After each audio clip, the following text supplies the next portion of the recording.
معزز ناظرین و سامعین، آداب و سلام۔ اظہر حیات آپ سے مخاطب ہے۔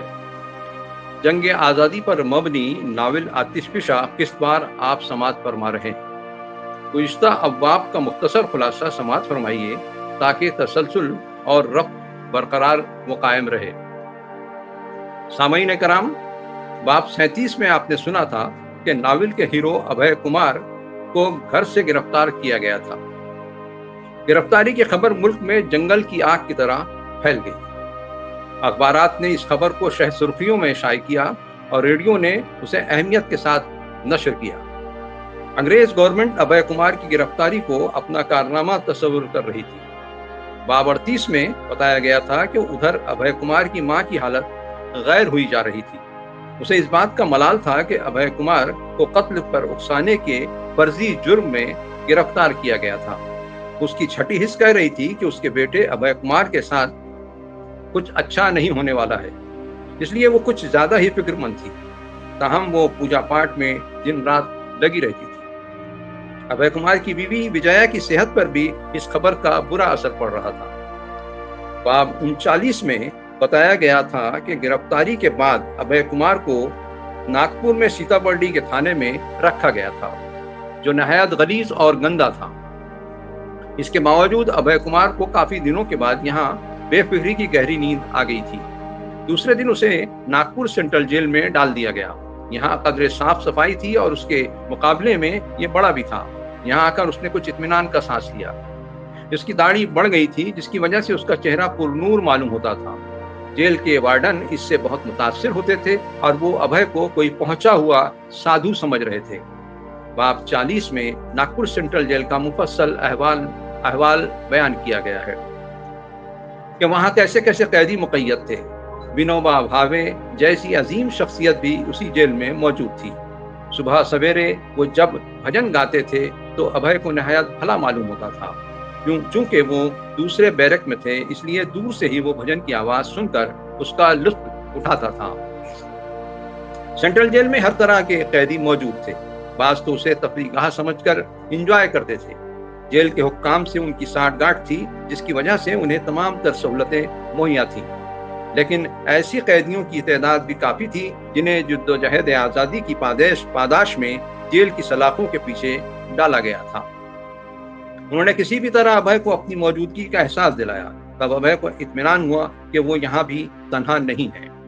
باب 41 میں بتایا گیا کہ ابھے کمار کی قید کے ایک ہفتے بعد پولیس نے اس کے خلاف چارج شیٹ تیار کی، جس کے تحت اسے موت کی سزا کے امکانات بڑھ گئے تھے۔ ابھے کمار کو اپنی دفاع میں وکیل کی اجازت دی گئی تھی، مگر ابھے نے اس سے انکار کر دیا تھا۔ اس نے اپنے کیس کی خود ہی پیروی کی اور اپنی دلیلوں سے جج کو لاجواب کر دیا۔ واضح ہو کہ اس مقدمے کے لیے مجسٹریٹ چودھری کا تقرر عمل میں آیا تھا۔ ابھے نے ان کے بیٹے کو ٹیوشن پڑھائی تھی۔ باب 42 میں مقدمے کی کارروائی کی روداد اخبارات میں شائع ہو رہی تھی، جس کی تفصیلات پر روشنی ڈالی گئی تھی۔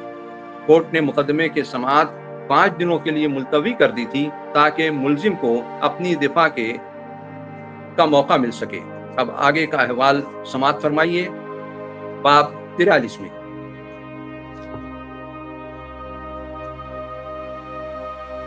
باب 43 ملزم سے جرح کے لیے وقت مقررہ پر عدالت کی کارروائی کا آغاز ہوا۔ ماحول میں زبردست تناؤ اور جوش و خروش تھا کہ ابھے کمار کیا کہے گا۔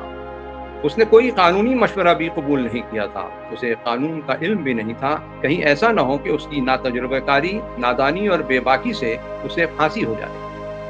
جب اس کی جانچ پڑتال شروع ہوئی تو کورٹ میں سوئی پٹک سناٹا چھا گیا۔ کورٹ میں موجود ہر شخص کے دل کی دھڑکن بڑھ گئی تھی، یہاں تک کہ دیوار پر لٹکی گھڑی کی ٹک ٹک کی آواز بھی صاف آ رہی تھی۔ لمحہ ب لمحہ وقت گزر رہا تھا۔ ابھے کا نام، ان کے والد کا نام اور اس کا پتہ نوٹ کیا گیا۔ تمہارا پیشہ کیا ہے؟ پہلا سوال تھا۔ میں یونیورسٹی میں ریسرچ اسکالر ہوں۔ کیا تمہیں باہر سے کوئی آمدنی ہے؟ مجھے اسکالرشپ ملتی ہے اور کچھ پرائیویٹ ٹیوشن کرتا ہوں۔ میری ماں بھی کام کرتی ہے۔ کیا تم نے انقلابی تحریک میں حصہ لیا تھا؟ جی ہاں سر۔ کیا تمہارا تعلق کسی سیاسی جماعت سے ہے؟ نہیں سر۔ پھر تم اس تحریک میں کیوں کود پڑے؟ یہ کوئی ایسی تحریک نہیں ہے جسے سیاسی جماعت چلا رہی ہو، یہ عوامی انقلاب ہے۔ महात्मा गांधी हमारे कायद हैं। उन्होंने तमाम सरकर्दा लोगों, तलबा और सरकारी अफसरों को इस इनकलाब में शिरकत की दावत दी है। मैं समझता हूँ कि हर मुहिब्बे वतन का काम है कि इस दावत पर लब्बैक कहकर तहरीक में शामिल हो, इसलिए मैं भी इसमें शरीक हुआ। अगर गांधी इस तहरीक के कायद थे तो फिर तशद्दुद इसमें कैसे दाखिल हुआ? क्या वो अदम तशद्दुद की वकालत नहीं करते हैं?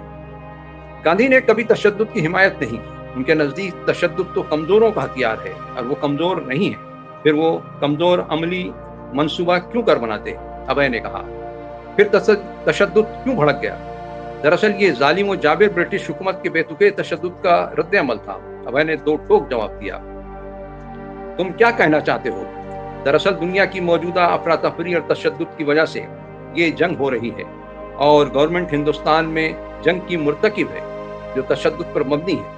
इसकी बुनियाद ही जुल्म सितम और दौलत पर मबनी है। इसमें कोई अवामी मर्जी और सलाह मशवरा बिल्कुल शामिल नहीं है। लोग इस चक्की में खामखा पीसे जा रहे हैं। जंग हो रही है और दुनिया इन शोलों की जद में है और हर तरफ इनकलाब और तग़य्युरात नजर आ रहा है, लेकिन हिंदुस्तानी अवाम खामोश तमाशाई बने हुए हैं और उन्हें इसमें हिस्सा लेने की भी ममानियत है। हिंदुस्तान एक खुददार और बाइज्जत मुल्क है। ये मजबूरी और घुटन कभी बर्दाश्त नहीं की जाएगी। दरअसल इश्तियाल अंगेजी और भड़काऊ हालात, घुटन और जिल्लत व रुसवाई, ये सब ब्रिटिश गवर्नमेंट की चाल है जिससे हिंदुस्तान की अजमत कम हो रही है। इस मुकदमे से इसका क्या ताल्लुक है? मजिस्ट्रेट ने कहा। इस बयान से हिंदुस्तानी इंकलाब के जवाब की वजाहत होती है। जैसा कि मैं एक मुल्जिम हूँ, इसलिए ये मेरी जिम्मेदारी और मेरा हक है कि मैं तमाम हकायक आपके रूबरू रखूँ। इसको कबूल करना या न करना हुजूर ये आपके इख्तियार में है। ब्रिटिश गवर्नमेंट ने यहाँ गैर जरूरी तौर पर तशद्दुद और बेचारगी का माहौल बनाया हुआ है, बल्कि ताज्जुब होता है कि लोगों का रद्द-ए-अमल ज्यादा तशद्दुद आमेज और खूंखार नहीं है। अगर गवर्नमेंट चाहती तो ऐसे माहौल से बच सकती थी। ब्रिटिश गवर्नमेंट ने बारहा ऐलान किया कि ये लड़ाई जमहूरियत और आज़ादी के लिए है। हमारे कायदीन कहते हैं कि हिंदुस्तान की आज़ादी गवर्नमेंट की मरहून मिन्नत है। सरकारी तौर पर आखिर इसका ऐलान क्यों नहीं कर दिया जाता? दुनिया इस वक्त ब्रिटिश हुकूमत की बात पर भरोसा करे जब वो हिंदुस्तान को आज़ाद कर दे। फिर वो खुद देखेंगे कि हिंदुस्तान कंधे से कंधा मिलाकर उनकी तरफ लड़ेगा। आखिर और अखलाकी तराजू उनके हक में झुकेगा, लेकिन ब्रिटिश गवर्नमेंट इस पर कोई तवज्जो नहीं दे रही है। इसका मतलब साफ है कि उनकी नीयत ठीक नहीं है। वो कहते कुछ और करते कुछ हैं। उनके कौल फेल में तजाद है और उनकी ये हरकत खतरनाक है, दरअसल जो लाहासिल है। उनकी यकीन दहानियां और जंगी मकासद बिल्कुल फजूल और झूठे हैं। उन पर अब कौन भरोसा करेगा? हालात नाकाबिले बर्दाश्त ही थे और उसे बदलना जरूरी था। ज्यादा इंतजार नामुमकिन महसूस हो रहा था। मुमकिन है वो दूसरे सब्र कर लें, लेकिन गांधी जी नहीं मान रहे थे। दुनिया में हर तरफ तशद्दुद के मनाजिर और खून रेजी देखकर उनकी रूह तड़प गई थी। वो महसूस कर रहे थे कि इस तरह कत्ल आम और बर्बादी से इंसानियत और तहजीब मर जाएगी। दुनिया को इस हिलाकत से बचाना जरूरी था। जंग का कोई जवाब नहीं है, जबकि खुदा ने इंसान को सिराते मुस्तकीम अता फरमाया है। इसलिए वो अदम तशद्दुद की वकालत करते थे। गांधी सोचते थे कि वो हिंदुस्तान के ही खादिम नहीं हैं, बल्कि सारी इंसानियत के खिदमत गुजार हैं। जब तशद्दुद के शोलों ने पूरी दुनिया को अपनी शिकंजे में दबोच लिया है, तो वक्त आ गया है कि अदम तशद्दुद का सबक दुनिया को पढ़ाया जाए। गांधी जी ने ऑल इंडिया कांग्रेस कमेटी के मुंबई इजलास में यही कहा था। उन्होंने अदम तशद्दुद के मफाद के लिए अपनी सारी तवानाई झोंक दी थी। यही उनकी जिंदगी का मकसद और यही उनका धर्म था। वो न सिर्फ हिंदुस्तान को बचाना चाहते थे, बल्कि सारी दुनिया की हिफाजत उनका मकसद था। आप पूछेंगे कि अगर गांधी अमन के इतने बड़े पैगामबर थे और अदम तशद्दुद के मुबल्लिग थे, तो फिर हिंदुस्तान में ये तशद्दुद के वाक़यात क्यों कर रूनुमा हो रहे हैं? फिर वो इस तहरीक को क्यों नहीं रोक पा रहे कि जिस तरह के उन्होंने चौरा चौरी के मामले में किया था? हालांकि उनकी तहरीक के नतीजे में तशद्दुद का जिम्मेदार उन्हें नहीं ठहराया जा सकता था। ये गलत तस्वुर था और बेकार की तौजीह थी। गांधी जी तशद्दुद के जिम्मेदार क्यों कर हो सकते थे? ब्रिटिश गवर्नमेंट तशद्दुद की बातें करती थी और इसमें मुलविस थी, नफरत का माहौल बनाती थी और वही इख्तिलाफात और तनाज़े पैदा करती थी, लोगों को वर्गलाती थी। फिर गांधी जी कैसे उसके जिम्मेदार हो सकते थे? अगर गवर्नमेंट उनके मशवरों को मानती और अमल करती, तब वो इसके जिम्मेदार होते। शायद वो पूरे हालात को काबू में कर लेते। उन्होंने जनूबी अफ्रीका में गवर्नमेंट की नई भर्ती में मदद की थी, लेकिन उन्हें इसका क्या इनाम मिला? धोखा फरेब, फिर वो किसी भी काम के लिए किस तरह जिम्मेदार ठहरा जा सकते हैं। उनके असरात की वजह से तशद्दुद ज्यादा नहीं फैल सका, वरना नामालूम क्या हालात होते। हालांकि गवर्नमेंट ने अवाम को मुश्तइल करने में कोई कसर नहीं छोड़ी। जांच पड़ताल सवाल जवाब की शक्ल में हुई। खामोशी के वक्फे में मजिस्ट्रेट ने तमाम बयानात को तहरीर तौर पर रिकॉर्ड किया। पुलिस का ख्याल था कि ये तमाम बातें गैर मुताल्लिक़ और असल मौजू से हटकर हैं। कुछ पुलिस वाले तो उकताहट महसूस कर रहे थे और जमाई ले रहे थे, लेकिन नौकरी की मजबूरी थी कि उन्हें वहां जरूर हाजिर रहना था। कभी कभार वो जंजीर भी हिला देते थे। अचानक मजिस्ट्रेट पूछ बैठा, तहरीक में हिस्सा लेने से तुम्हें क्या मिलने की उम्मीद थी? वतन अजीज की आज़ादी। आज़ादी से तुम्हारा क्या मतलब? ब्रिटिश हुकूमत से मुकम्मल छुटकारा। तुम्हारा मतलब है कि तुम ब्रिटिश गवर्नमेंट को उखाड़ फेंकना चाहते थे? जी हाँ जनाब। पुलिस वालों में अचानक दिलचस्पी की लहर दौड़ गई। हथकड़ियां फिर से झंझना उठी। इस मर्तबा कुछ ज्यादा ही जोर से बज रही थी। किसी भी तरह से, जी हाँ, किसी भी तरह से, जहां तक आज़ादी हासिल करने का सवाल है। तशद्दुद के जरिए भी? जी हुजूर आली, अगर वो नागुज़ीर हो, यानी उसके सिवाय कोई चारा ना हुआ तो। क्या यूनाइटेड स्टेट ऑफ अमेरिका ने अपनी आज़ादी तशद्दुद के बगैर जरिए नहीं जीती थी? आयरलैंड ने अपनी आज़ादी किस तरह हासिल की थी? मुसलह बगावत के जरिए ही ना। आज ब्रिटिश गवर्नमेंट इन आज़ाद मुल्कों के परचम को सलाम करती है। गुलामी के खात्मे के लिए तशद्दुद भी जरूरी है। क्या तुम तशद्दुद पर यकीन रखते हो? मैंने ये नहीं कहा जनाब आली। मैं ये कहना चाहता हूँ कि अगर अमेरिका और आयरलैंड ने अपनी आज़ादी तशद्दुद के रास्ते से हासिल की तो इसमें कुछ भी गलत क्या था? फिर क्या तुम्हारा कहना है कि अगर हिंदुस्तान आज़ादी हासिल करने के लिए तशद्दुद के रास्ते पर चलता है तो इसमें कोई मज़ाक़ा नहीं है? कोर्ट ने पूछा। हिंदुस्तान अमेरिका और आयरलैंड की तकलीद क्यों करे? उनके पास कोई गांधी नहीं था कि वो उनकी रहनुमाई करते, लेकिन हिंदुस्तान में गांधी जैसी शख्सियत मौजूद है। मुझे यकीन है कि उनका अदम तशद्दुद का रास्ता तशद्दुद से 1000 गुना ताकतवर है। वाकई? दो पुलिस इंस्पेक्टर जो खिड़की से लगकर खड़े थे ये सब बातें बड़े गौर से सुन रहे थे। मुझे गांधी जी के तरीक़े ज़िंदगी पर मुकम्मल एतमाद है। मुझे यकीन है कि हिंदुस्तान अदम तशद्दुद के जरिए ही मुकम्मल आज़ादी हासिल कर सकता है, लोगों की सोच से भी जल्दी। हिंदुस्तान एक कदीम मुल्क है और उसे रूहानियत और ज्ञान पर मुकम्मल और पक्का यकीन है। इस मुल्क ने दुनिया को जिंदगी गुजारने का तरीका बताया है। ये महज फलासफी नहीं है, बल्कि एक ऐसा ज्ञान है जिसमें अमल की ताकत है। रूहानियत से किसी को मफर नहीं है। हिंदुस्तान मुस्बित सोच और फिक्र का हामिल मुल्क है। यहाँ के बाशिंदे रूहानियत की फतह को असल कामयाबी मानते हैं। वो जिंदगी की आला कदरों पर यकीन रखते हैं। यही वजह है कि अदम तशद्दुद उनके खमीर में शामिल है। यही रूहानियत की असल ताकत है। ऐसे हालात में अदम तशद्दुद मौजज़ाती अंदाज में तशद्दुद से आगे बढ़कर काम कर सकता है, जबकि तशद्दुद मजीद तशद्दुद पैदा करता है और इंसानियत ऐसे बुरे माहौल में फंस जाती है जहाँ भागने के सारे रास्ते मजदूद नजर आते हैं और बचाव की कोई उम्मीद बाकी नहीं रहती। गुनाह और बुराई का हल्का इस वक्त कम हो सकता है जब हम गुस्से पर रहम दिली से काबू हासिल करें, नफरत को मोहब्बत से ज़ेर करें, तशद्दुद को अदम तशद्दुद से शिकस्त दें। और ये सब उसी वक्त मुमकिन है कि हम अपनी रूह को पहचानें। जुल्म व तशद्दुद से इंसान के मसाइल हल नहीं होते। इससे साबित होता है कि ये लाहासिल और बिल्कुल फजूल चीज़ जो हमारे लिए परेशानियों और मुसीबतों का बास साबित होती है। अदम तशद्दुद और ताकतवर और इंतहाई मौसर हथियार है। बेकार चीज को सोने में तब्दील कर देने वाले इस जादुई पत्थर की दरियाफ्त के बाद हिंदुस्तान शराब के पीछे क्यों भागे? फिर हिंदुस्तान को तशद्दुद के रास्ते पर जाने की जरूरत ही नहीं। मजिस्ट्रेट ने बयान नोट कर लिया, जबकि पुलिस वाले मुस्तरिब और बेचैन थे। मामला हल होता नजर नहीं आ रहा था। उनके नोकीले जूतों से पथरीली फर्श पर दरार पड़ रही थी। अचानक मजिस्ट्रेट ने पूछा, क्या तुम कांग्रेस के इजलास में शिरकत करने मुंबई गए थे? जी हाँ सर, अभय ने जवाब दिया। फिर क्या सर? क्या तुमने कायदीन की तकारीर सुनी थी? जी हाँ सर, उसी के लिए मैं गया था। क्या कायदीन की गिरफ्तारी के बाद तशद्दुद भड़क उठा था और हर तरफ लूट खसूट और फितना फसाद बरपा था? क्या तुम्हें इसका इल्म है? जी हाँ सर, मैंने इसके मुतालिक सुना था। क्या तुमने उसे अपनी आंखों से देखा था? ये मैं कैसे कर सकता हूँ? मुंबई एक बड़ा शहर है, मैं एक वक्त में हर जगह कैसे रह सकता हूँ? फिर तुम्हें किस तरह इन हादसात का इल्म हुआ? मैंने उनके मुतालिक अखबारात में पढ़ा था। लोग आपस में इसके मुतालिक बातें कर रहे थे। क्या तुम कोई बुलेटिन भी लाए थे? जी हाँ सर। कहाँ से ले गए थे? यहाँ नागपुर में। تم نے اس کا کیا کیا؟ میں نے اسے تقسیم کر دیا، دور دور تک جتنا ممکن ہو سکے۔ کیا گھوگری تک پہنچایا؟ ہو سکتا ہے۔ کیا تمہیں قطعی طور پر نہیں کہہ سکتے؟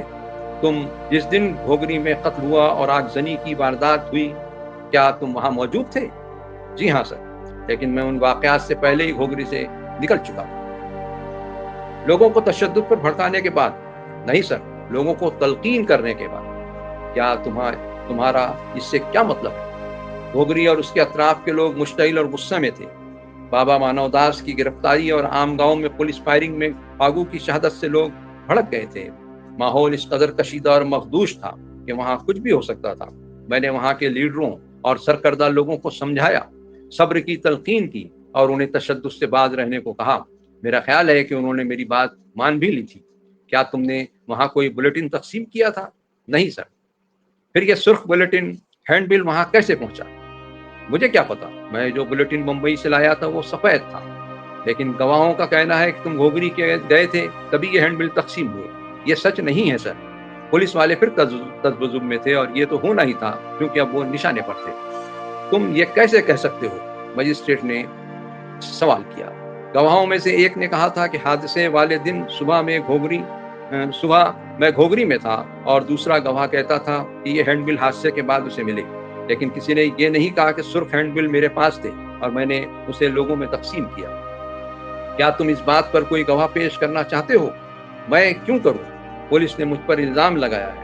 یہ ان کا کام ہے کہ انہوں نے جو کہانی بنائی ہے اس کو ثابت کرنے کے لیے ایسا ثبوت پیش کریں اور گواہ لائیں جو رد نہ ہونے پائے۔ اگر وہ ایسا نہیں کر سکتے ہیں تو استغاثہ کے پاس مقدمہ چلانے کا کوئی جواز نہیں۔ پھر سے پولیس میں کھلبلی مچ گئی۔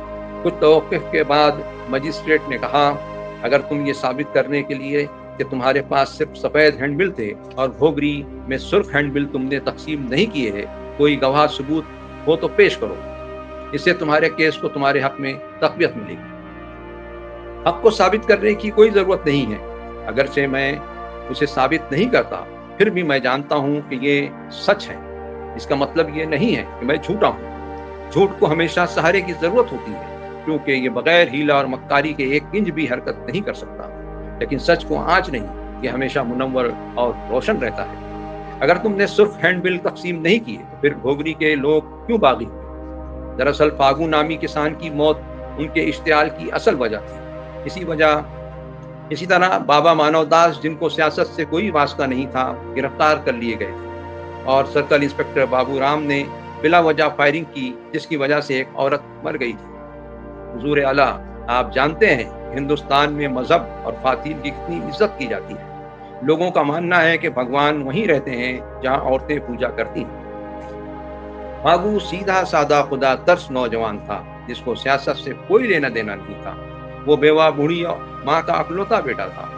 اس کا کیا گناہ تھا کہ اس بڑھاپے میں اس کا جوان بیٹا اس سے چھین لیا گیا؟ بابا مولانا داس اس علاقے میں عزت و احترام کی نظر سے دیکھے جاتے تھے۔ وہ خدا رسیدہ بزرگ تھے، لوگ ان کو بھگوان کی طرح مانتے تھے۔ انہیں کیوں کر گرفتار کیا گیا؟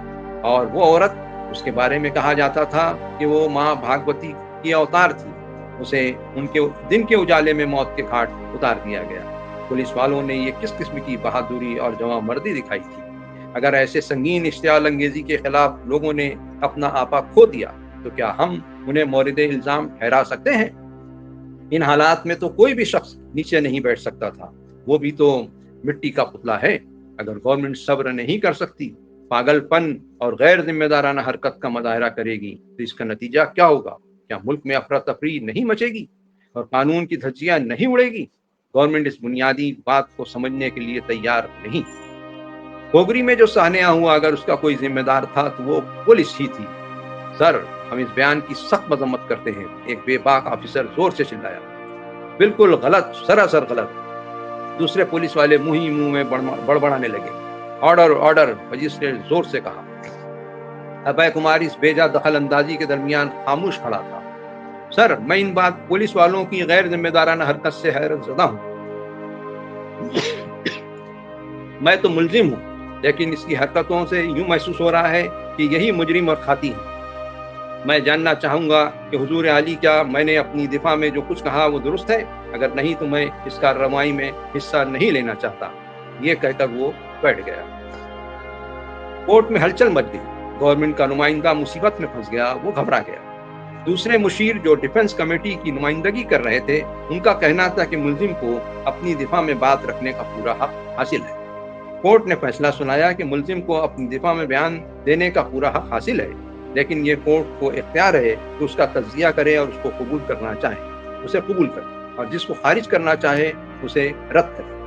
लेकिन मुलजिम के बयान देने पर पाबंदी नहीं लगाई जा सकती। शुक्रिया हुजूर आली, अभय कुमार ने कहा। अगर मुझे ये हक हासिल है तो मुझे कहने दीजिए कि घोघरी के वाक़यात के बुनियादी जिम्मेदार पुलिस वाले ही हैं। अगर किसी को फांसी दी जानी चाहिए तो यही पुलिस और ऑफिसर्स को दी जानी चाहिए जिन्होंने अवाम को बरगलाया था। ये बयान तो गया बम का काम कर गया। पुलिस ऑफिसर गुस्से से लाल पीले हो गए। वो अभय की तरफ ऐसी खूंखार नजरों से देख रहे थे गोया वो अगर कोर्ट की हिरासत में ना होता तो मारकर उसका कीमा बना देते। जो कुछ उसने कहा रिपोर्टर लफ्ज ब लफ्ज लिख रहे थे। पुलिस वालों के इल्जामात आपके खिलाफ लगे हैं। ये तमाम बातें कहने का तुम्हारा क्या मकसद है? मजिस्ट्रेट ने नरमी से कहा। सर, मुझे मालूम है कि मेरे खिलाफ इल्जामात आयद किए गए हैं, लेकिन ये कत्ल का मुकदमा है जो बड़ा संगीन इल्जाम है। ये जानना जरूरी है कि कत्ल की वजूहात क्या थी। इसके बाद ही हम कतई नतीजे पर पहुंच सकते हैं कि इसका जिम्मेदार कौन था। इसी वजह से मैंने पुलिस पर उंगली उठाई। हुजूर, आपकी खिदमत में सारे हकायक रख दिए गए हैं ताकि आप सही फैसला कर सकें। पुलिस का मुझ पर इल्ज़ाम है कि मैं जिम्मेदार हूँ, बिला वास्ता ये भड़काने के जरिए जिसके नतीजे में घोघरी में 2 कत्ल हुए। इन कत्ल का जिम्मेदार कौन हो सकता है? हमें नहीं भूलना चाहिए कि सब उसी वक्त हुआ जब पुलिस ने इश्तियाल दिलाया, तभी ये सानिया हुआ। पुलिस के पास इसका क्या जवाब है कि उन्होंने निहत्ती औरतों पर गोलियां बरसाई और एक औरत को निशाना बनाकर मौत के घाट उतार दिया। अगर वाकई इंसाफ करना है तो मेरे साथ साथ पुलिस पर भी मुकदमा चलाया जाए। क्या बकवास है? पुलिस वालों के हल्के में से कोई बड़बड़ाया। मजिस्ट्रेट बड़े तजब्जुब में फंस गए। आज के लिए बस इतना ही। कोर्ट कल तक के लिए बर्खास्त किया जाता है। कल हम मुलजिम से मजीद पूछताछ करेंगे। अभय को जेल की कोठरी तक लाया गया। जब तक वो नजरों से ओझल न हो गया, पुलिस वाले उसे घूर के देख रहे थे जैसे उसे निगल ही जाएंगे। उस शाम पुलिस ने गवर्नमेंट को खुफिया सिफारिशात पेश की, जिसमें कहा गया था कि चूंकि मुलजिम अभय कुमार मजिस्ट्रेट चौधरी के बेटे को ट्यूशन पढ़ाते थे, इसलिए मुलजिम को कुछ रियायत दी गई थी, जिसकी वजह से पुलिस के वक़ार और इज्जत को नुकसान पहुंचा है। इसलिए सिफारिश की जाती है कि मुनासिब एक्शन लिया जाए। बाब 44। मजिस्ट्रेट चौधरी कोर्ट से अपने घर पहुंचे तो उनकी बीवी ने पूछा, अभय के दिफाई मामलात कैसे रहे? सब ठीक तो दिखता है, लेकिन पुलिस जरा तजब्जुब में है, क्योंकि बाद बातों से उनकी दिल आजारी होती थी। उनकी दिल आजारी हुई तो इससे क्या? फैसला तो आपके इख्तियार में है। हाँ ठीक है, लेकिन अगर पुलिस की दिल आजारी हुई है तो वो कुछ भी कर सकते हैं। वो लोग गवर्नमेंट पर जबरदस्त असर रखते हैं। अच्छा, वो जिसे चाहेंगे गोलियों से भून देंगे, लेकिन आप मजिस्ट्रेट हैं, याद रखिए। आप किसी मासूम शख्स को फांसी की सजा नहीं दे सकते। मिस्टर चौधरी खामोश ही रहे। अच्छा, तो तुम कुछ बोल क्यों नहीं रहे हो? क्या तुम्हें अभय के खिलाफ शवाहिद मिले हैं? मिसेस चौधरी मुसलसल बोले जा रही थी। नहीं, अब तक तो कोई सबूत नहीं मिले, लेकिन कुछ नहीं कह सकते कि पुलिस क्या करेगी। वो जो चाहे करें, मगर आपके हुक्म से फांसी दी गई तो मैं कैसे खामोश रह सकती हूँ? क्या तुम अपने बेटे को मौत की सजा दे सकते हो? ओह, तुम ये क्या लेकर बैठ गई हो? मैं तुम्हें ऐसा गुनाह करने नहीं दूंगी।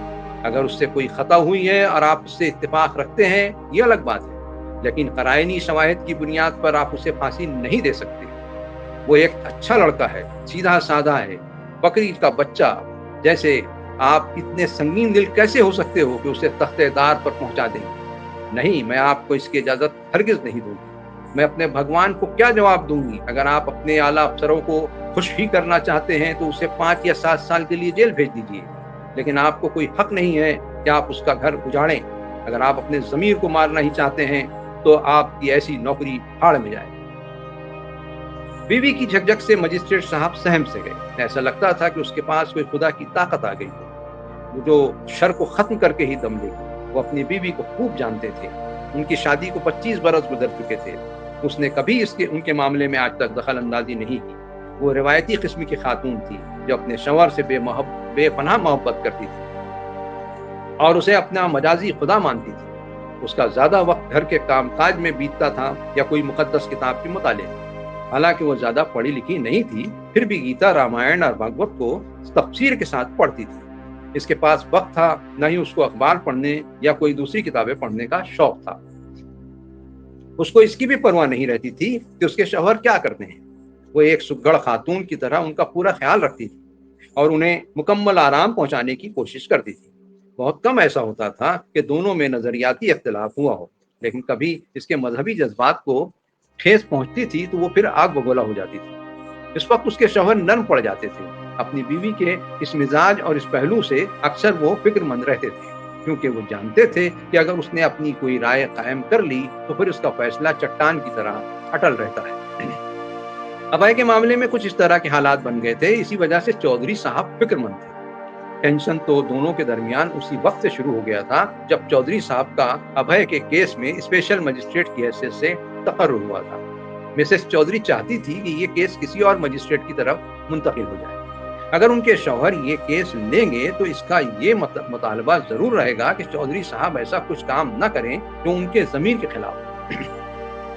چودھری صاحب ذمہ داری سے بھاگنا نہیں چاہتے تھے۔ اس کی وجہ شاید یہ ہو کہ گورنمنٹ کی نگاہ میں ان کی عزت خراب نہ ہو اور انہیں کوئی بزدل اور ڈیوٹی میں بہانہ بازی کرنے والا نہ سمجھے۔